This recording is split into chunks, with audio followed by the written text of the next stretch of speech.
Welcome into Yanks Abroad, and I am incredibly excited to break down this 2-1 win over Haiti. There wasn't a lot of exciting things that actually happened in the match. It wasn't a fulfilling win, but 3 games in the group stages, 3 wins. We win the group handily with 9 points. Malik Tillman gets another goal. Patrick Agyemang gets a goal he very much needs. But I'm more excited to talk about the tactics of what I'm learning from Pochettino over these 3 games and how he's been able to implement it. And we're going to get into that. But first, let's start with our instant reactions as we always do. Malik Tillman. I know that I've been gushing over Malik Tillman for a very long time, and people still, for some reason, are not quite seeing it. But this is the most ideal number 10 second striker profile that works with the way Pochettino wants to play. You couldn't draw it up better. A player who wants to get into the pockets, who likes to receive in the pockets, who wants to turn and run at defenders, who wants to also vary his runs, make his own runs in behind, right? Like, think about Gio Reyna. Gio Reyna is a player who likes the ball to feet and then likes to create. Malik Tillman takes the ball to feet, he'll run in behind, he'll drift wide, he'll be a target man, he'll be whatever you need. And most importantly, from this position in the way that we play, Malik Tillman will press, he will win the ball back high up the pitch, and he will score goals when you need him most. Unbelievable performance, again, from Malik Tillman. Quickly just buy the stats for him. I mean, this is always good when you've got 4 segments at the top of FOTMob. Not that that decides how good you are, but scored a goal, could have had a second. 3 total shots, 30 of 38 passing, 1 key pass. He had a big chance missed, 3 successful dribbles, 2 of 2 on accurate long balls, and he won 9 of his 14 ground duels. I love that about Malik Tillman. Every match, he's winning tons of ground duels, and he's putting himself into those duels. He wants to be in 50-50s, and he wants to win the ball back. We said that Patrick Agyemang did get a goal, but again, his lack of technical skill is holding this team back so much. Pochettino really has started to figure out how to create, how to get the ball into central areas, how to get us into goal-scoring positions, and it continuously has been dying at the feet of Patrick Agyemang. Just 8 accurate passes in this match for Agyemang in 82 minutes played. That tells you everything you need to know. The amount of times the ball came to his feet and it just died there, unbelievable. Only 8 times did the ball ever get out of his feet and go to another player. One other time it did, and he scored a goal on an empty net. Patrick Agyemang, as much as I like the work that he's doing, what he's trying to do, and the profile that he can be for this team and the way Pochettino is utilizing him, he has just let us down over and over in this tournament. And with the injuries now to Haji Wright, who's not expected to play again, Damian Downs, not clear, it's going to be on the shoulders of Patrick Agyemang because Brian White is laughable. I mean, what Brian White has showed us in these 5 matches this summer is despicable. I mean, this player should be nowhere near the U.S. men's national team. Go back to Vancouver, finish out your MLS career, but you are not a player for our country. Quickly on the goal, we gave up the first goal that we have conceded so far in this tournament, right? I think I didn't make that up. No, I did not make that up. The first goal we've conceded in this tournament. Yes, Matt Freese needs to do better. I'm not making excuses, and I'm not trying to turn this to be overly positive. I think Tim Ream put him in a difficult situation with a bouncing ball onto his weak foot that he did not handle well. I do like that Matt Freese did try to play short to John Tolkin. Like, against Haiti, I like that. We want possession. We want to dominate. Don't just play long. You feel like you have a pass to an open player that can turn into a transition because they're all running up the pitch. I like taking that risk. I like the fact that he has the confidence to do that. He did make a big mistake, did turn into a goal, but you replay that 6-7 more times. Number 1, the Haitian player scored an outrageous goal from that angle, to be honest. Like a really, really nice finish. And, I like what Matt Freese was trying to do. I also think that kind of highlighted to me the biggest issue with Tim Ream. Like his legs, he barely got to that ball first, forcing him into a rushed pass back to Matt Freese. Didn't work out great. We did end up getting the win. And I thought Matt Freese was fine otherwise. Not his best performance, but nonetheless, he will continue to be the goalie for us in the Gold Cup, and I expect him to be the number 1 moving forward unless we see more of these types of mistakes. Quinn Sullivan. I have to say I was looking forward to seeing Quinn Sullivan, and what I thought about him continues to be the truth. A great player in the final third when he needs to be. He can offer a lot of different things. He has creativity. I wasn't a huge fan of the Rabona cross, but it just shows that he has a little bit of technical skill. Nearly scored an outrageous volley off of a great cross. I believe that was a Brendan Aaronson cross from the left-hand side. But when he's not offering anything in the final third, or when he's not in the final third, he really lacks footballing IQ and work rate. The amount of times where he was in space but was not able to sprint into the space where he could actually receive and be a part of the attack was incredibly frustrating. And what I mean by that, just to get to our new tactical board, people have been asking, this is for those in the comments, this is our new tactical board. People said, I'd like to see it up against the other team. Totally makes sense, and I'm going to use it for this specific, not for this example, but for my tactical analysis that's coming up. But just for an example, multiple times Quinn Sullivan is out here, and this has to do with our system in particular, that this right-hand-sided forward needs to be more involved in build-up, but so many times he got drifted kind of deep in here and did not pose as an option for Alex Freeman over here, whereas if you saw with Jack McGlynn so many times, he really did that super well. So I just think for Quinn Sullivan, this isn't really the right system for him. That right winger, and I'm again going to break it down a little bit more, does need to be a little bit deeper, who needs to be a little bit more of a playmaker. Quinn Sullivan, to me, is a bit of a power sub type of option, but I like to see Griffin Yao in the next U.S. men's national team squad. I think he just offers a little bit more from that role. John Tolkin. Anyone who's been watching these videos since June 4th, I'm not even asking for the OGs, but the couple hundred people who have subscribed in the last 2 weeks know how much I've been asking for John Tolkin, and I hope you can see why I was asking for John Tolkin. Doesn't put a foot wrong defensively. Yes, he's a little bit raw going forward. He's getting more comfortable. He doesn't quite have the springiness of Anthony or even Max Arfsten. He doesn't necessarily have the dangerous crossing of those two players. He's a little bit more of a true fundamental left back. Yet, he got a fantastic assist tonight. I thought he was really strong defensively. He took risks.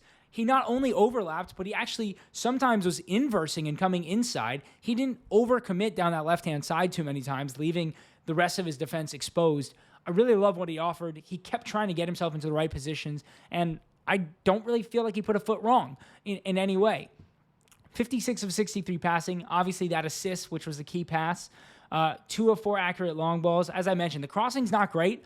I don't think he's used to being that deep into the pitch. That's not really the kind of player that he is, and we'll talk about that a little bit more. But I think he was really, really solid tonight just in general. 5 recoveries, 7 defensive actions. Won 5 of 11 duels. Not the greatest. One is only tackle, but he was in the right places at the right times, and I think he can take Max Arfsten's spot. Max Arfsten's just made so many mistakes. Yes, he had the 2 assists in garbage time in that first match against Trinidad and Tobago, but John Tolkin's just a little bit more solid. He gives Team Ream a little bit more help, doesn't allow those transitions to happen, and as we get deeper into this tournament and moving on, to me, John Tolkin's a really solid option, and I'm excited that he got the opportunity to be on this team, that he put himself in the position to get on this team by going to Holstein Kiel in January, and hopefully stays in the Bundesliga because he's a really, really good player. He's just 22 years old, keep in mind. He's still so young. Such a highly touted prospect only a couple of years ago. So really nice from John Tolkin. Brendan Aaronson, nice assist to Malik Tillman. We know he can have these little bit of moments. He's such a coachable player, which I really do like about him, and I think that's why we've seen him have not necessarily always success, but coaches, everywhere he's gone, he's gotten playing time. And that's the truth. At Leeds last year, after getting sent away by Daniel Farkas on loan to the Bundesliga, played a bunch in the Bundesliga all season, didn't have a great season, but was always on the pitch. Last year for Leeds, a lot of time he was on the pitch in crucial moments. He's a super coachable player. Really has a lot of technical empathy, like really can learn quickly about where he needs to be, but so many times his ability to play inside just lets him down, whether it's a loose touch or an inability to get his head up or get the ball out from underneath his feet, or just being able to kind of receive and run with the ball. Like, he is a runner, but he's not a runner in between the lines. He is a runner, but he's not a 1v1 guy who can go out wide and take a fullback on. So it's a little bit of a strange profile, and I think the biggest reason why he's never really found a home in any position is this is a player who wants to be a runner because of how hard he works, and he wants to be a runner because he knows how to get into the right positions, but I don't think he actually has the engine and the technical skill to be that kind of player, and it's just held him back from ever making the leap that I think we all thought he would make after obviously the success at Salzburg and so on and so forth. But an assist for him tonight, a really nice ball to Malik Tillman, and he'll continue to provide an option off the bench for Diego Luna as we move forward in this tournament, but I think it's a long shot for him at this moment to make the World Cup squad. Alex Freeman. I mean, I know people are still hating on Alex Freeman, but I got nothing but applause for this kid. Just another very strong performance. Didn't put a foot wrong at all tonight. People keep being like, I'd like to see him get forward more. I'd like to see him get forward more. I totally agree, But he's not being asked to do that. He's being coached to do something completely differently, and he would leave his team in a bad situation would he go ahead and get forward a little more. I did like that he started to step inside a little bit more when first of all, as I talked about, and we'll go back and look at that tactical board real quick while I describe this, but as Quinn Sullivan wasn't opening up here, and Tyler Adams kind of started drifting into this space, this player kind of came and shielded this pass out wide. Freeman stepped inside so many times and were able to reverse the play. So I like that about Alex Freeman. He's been willing to grow, take risks, get better. I have nothing but applause for this young kid and expect him to continue to play it right back. And I saw people being like, oh, he's still the fourth option. Like, yes, he's the third option behind Dest and Scally right now. That's just a matter of fact because we know that those players are there. But in the next year, if Dest is not healthy, if Scally is not healthy, if Freeman continues to play well, what I'm telling you is he is playing himself into the conversation every single squad if he's going to be in the squad. And then when he makes training camp, will he get minutes and will he take the starting spot? He's in consideration. When this tournament squad was announced, Dest was here, Scally was here, and Alex Freeman was not on your screen. It's now Dest, Scally, Alex Freeman. Like he's on the screen. That's what I'm talking about. And we've got a couple more matches in this tournament where he could really continue to rise. 46 of 56 passing in this match. 2 of 4 tackles won, 4 recoveries. He won 7 of 11 duels. You can't really fault this kid in any way about anything he's done in this tournament. Really, really loved watching him. Luca De La Torre, not a fan. I'm still not a fan. But what I will say about Luca De La Torre in this match is I'm starting to see what we're trying to do with the player in this role and that we have a player who can do that. I'm going to get into that a little bit more in the tactical analysis, so hang on just one more minute before we get into there. But De La Torre, I see why he's being asked to play there. Let's just get into it right now. Let's just get to the tactical analysis. Let's not waste any more time. So, obviously, this is our base 4-2-3-1, whatever you want to call it. You'll never see us in this during a match at any given point, but this is what it looks like on the team sheet. In this match, we got into our, very quickly here, we got into this 3-2-4-1.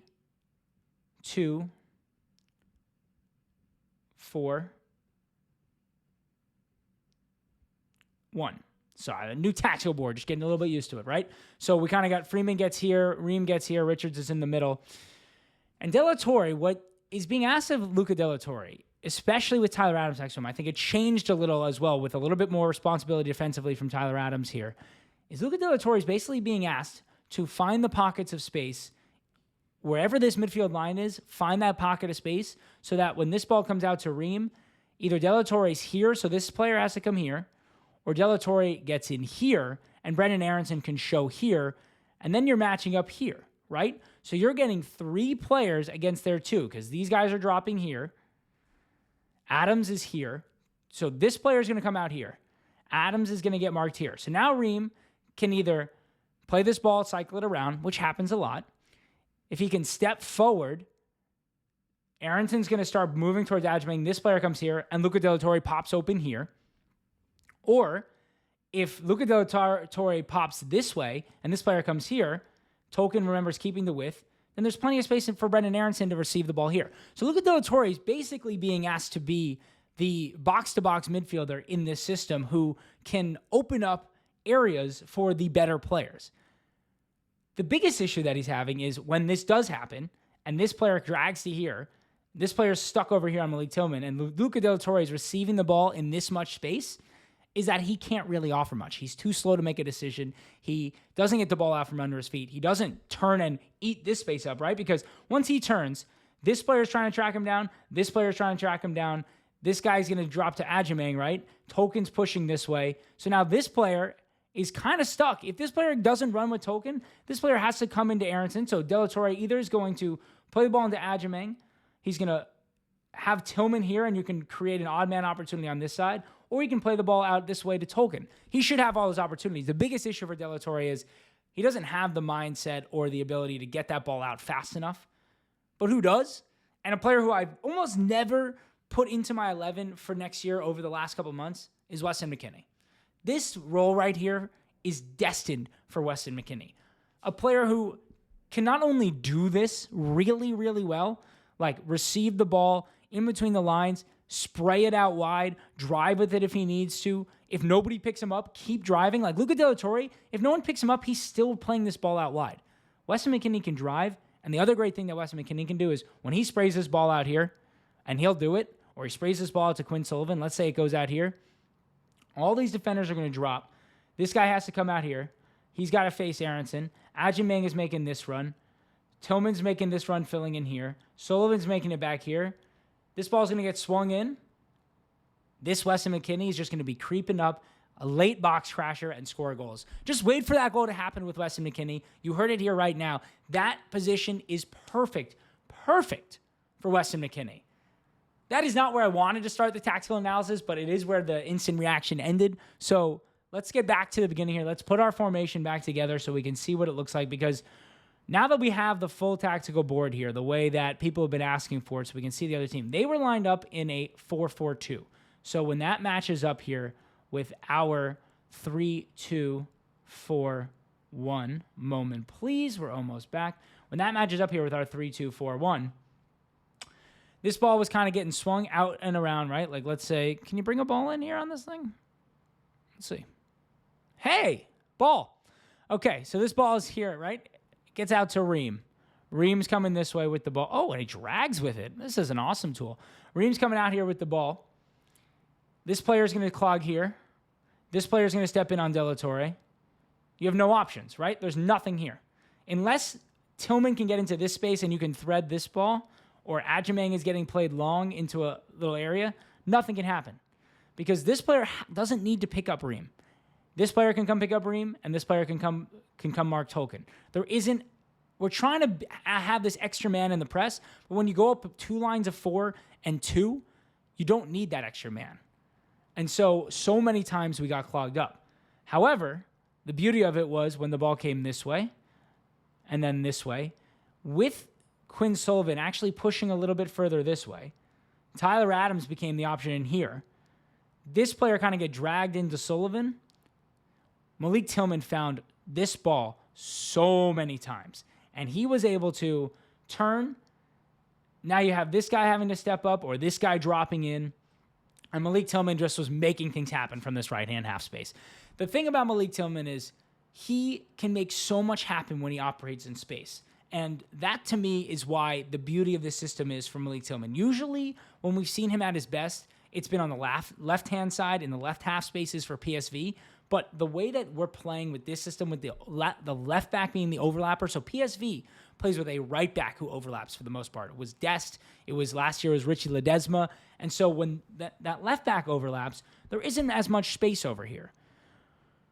Hence why Malik Tillman has to play over here. But what we do on this left-hand side is something that I've mentioned a couple times, and I think today was maybe the most important and the best that we've done it. So this ball comes out this way, back here, back to Ream, right? What we did in the second half is we got into a little bit more of a 3-1-5-1. So De La Torre kind of got into this line of 5. And when he did that, he dropped into this space a little bit more. This player had to pick up here. Well, first of all, now you've got 5-on-4, right? This ball's out here. If this player comes here, he comes here, then Brendan Aaronson has this to run into.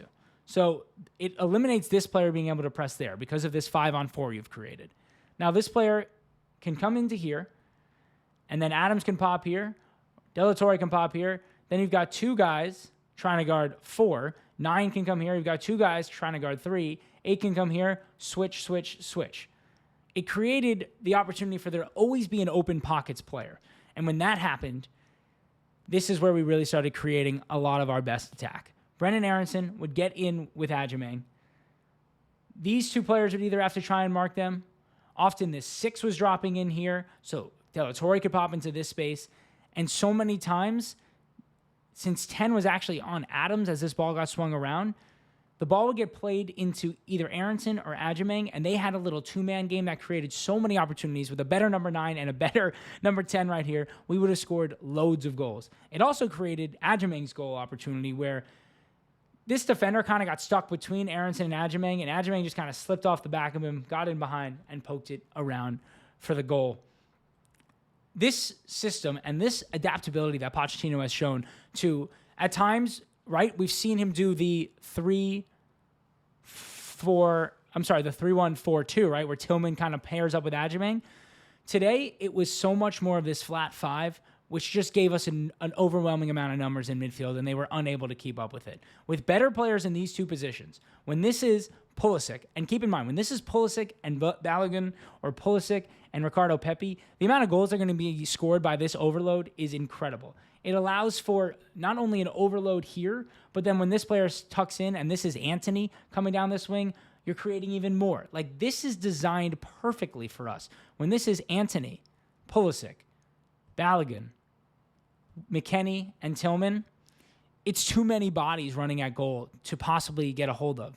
And it shows why Tim Ream is such a key element of this. His ability to play this pass so well. The amount of times when this 6 just showed a little bit here, or this 6 came over here too much, and De La Torre popped here, and Tim Ream made this ball or this ball, was just unbelievable. And as I mentioned about the overlapping thing, when all that's happening over here, this defense gets sucked in this way, trying to mark all of these guys. It allows for Malik Tillman to be at his best over here in the right-hand half spaces, making things happen on his own. And more importantly, and the way he scored his goal is, this ball gets into Aaronson. You got Agyemang, who's dragging defenders back. They're all kind of focused over here. 8's dropping into the middle on De La Torre. And then you've got Tillman and Sullivan with one guy marking the two of them, and there's nothing they can do to stop it. The ball comes in from Aaronson. Tillman gets a head on it. The ball goes in the goal. It's really kind of that simple as far as things go. I want to talk about one other thing. Yes, I got a second tactical board up and ready to go about this right-hand side and Quinn Sullivan. So I think when Pochettino came in, we were all very confused to see Yunus Musah continuously starting on that right-hand side. Then we've seen Jack McGlynn now during this tournament when we're playing our first team on this right-hand side. The truth of the matter is, this right-hand-sided player, because of the way that this is all created, he's basically needing to play at a starting position as a right wing back in a lot of ways, right? So Tolkin's tucking up here.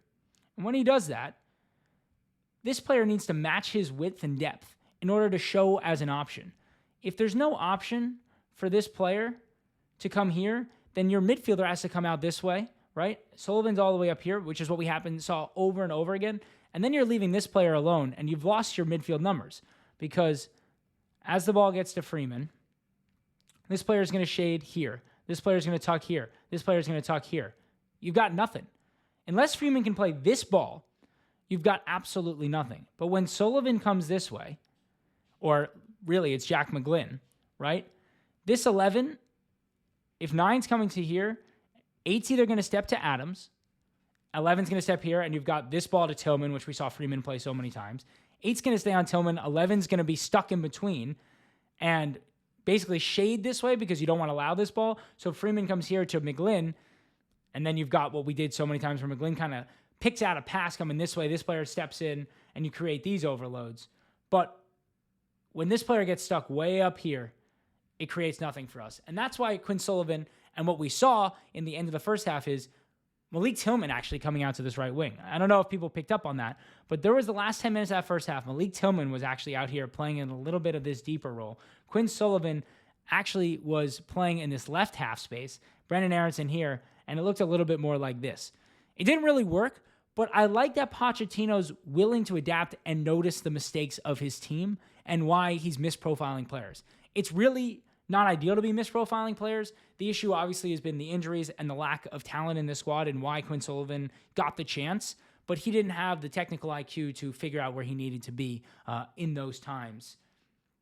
But it works out really well when you have this player over here because Tillman is just so good at operating in space. And your best player who can operate in space needs to be here. This needs to be your best player in tight areas who can play in combination play, get into the edge of the box and scores goals. That's going to be Christian Pulisic. This player needs to be your athletic second striker type who can turn and spray, turn and run, not afraid to win a ball high up the pitch. This system is really turning out to be designed and destined for perfection with this U.S. men's national team squad. And although this match was not the most thrilling, I feel like it may be the match that I've learned the most about how Pochettino wants to play, and the adaptiveness of his system, right? Over and over again, I keep saying this. His system is a 3-2-4-1, but that's just the base of it. What he wants is to have these two double 10s in the half spaces. What he wants is to have a target big man who you can play off of, who you can pin defenders to here and leave a player in open space. What he wants is to access central areas from his right center back and his left center back by getting more numbers in midfield and being able to play these line-breaking passes. When you can play this pass between the two fours, you can create goals. And for the first time, it feels like Mauricio Pochettino has really, really figured that out. So thank you for watching Yanks Abroad. I'm recording this right before actually Mexico game's about to kick off.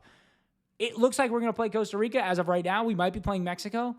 Don't think I care that much either way. We've owned Mexico recently. Really excited for the upcoming knockout stages. This tournament has turned out to be way better than I could have expected for the U.S. men's national team. I feel like we are creating an identity, and we're finding out a lot about young players who could play a role at the World Cup. John Tolkin, Alex Freeman, Malik Tillman, for those who didn't know, but obviously we do know, and potentially Matt Freese. Those are 4 players who have really shined bright during this tournament. Make sure to subscribe right down below to Yanks Abroad. Live streams coming up for all the knockout matches, post-game reactions after each match, and then after the summer tournament's over, we're going to talk summer transfers for the U.S. men's national team. Yunus Musa off to Napoli.